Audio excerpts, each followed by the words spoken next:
Саш, ну, во-первых, наверное, стоит поздравить тебя с званием лучшего защитника турнира, да, который завершился в Йошкар-Оле.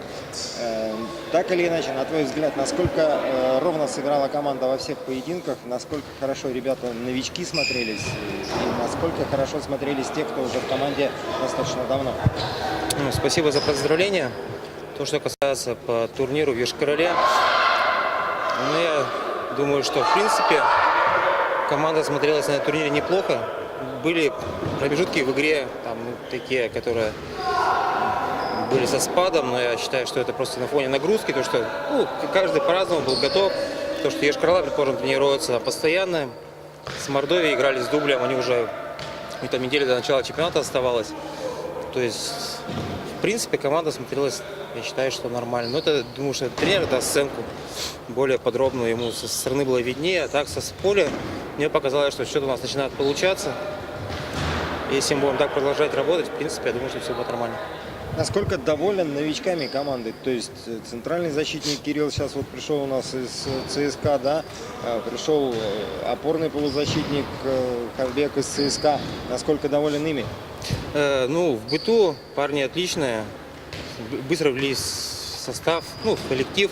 То есть проблем с этим нет. А то, что будет на футбольном поле, это вот чемпионат уже покажет, как там что. Одно дело сборы, там какие-то товарищеские игры, а другое дело как чемпионат, там совсем другое психологический настрой, состояние. То есть вот там уже после сезона, я думаю, это, который завершится, сейчас будет уже понятно. А так в быту отлично, ребят. Саш, неприятное для «Динамо» место, безусловно, последнее, да, не очень нравится нам. Это место каким-то образом надо будет, ну, буквально за волосы себя вытягивать, да, из этого болота, в которое мы попали. Но так или иначе, вот я с ребятами поговорил, все горят желанием помочь команде, и новички, и те, кто, собственно, уже играл здесь довольно давно.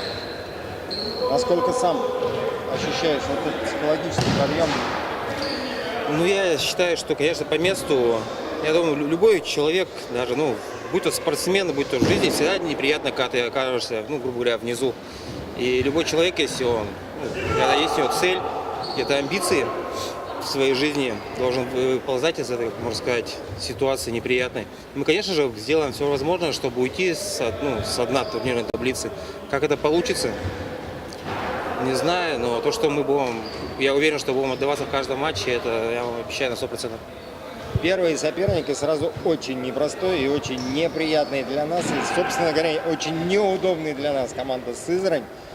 Вообще, насколько с ними готовы играть? Знаете ли, как они, может быть, в предсезонке играли, в турнирах и так далее, смотрели, следили за этим? Ну, здесь недалеко секрет, что Сергей Симонов играет в команде Сызрани.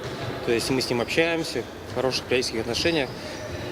Ну, говорю, хорошая у них команда, в принципе, если болельщики знают, что хорошая играющая команда, которая находится вверху турнирной таблицы. Тем интереснее будет и покажет наш уровень. Я думаю, сейчас игры дома с Сызрань, Челябинск на выезде, с хорошими соперниками. Вот наш уровень на данный момент будет виден.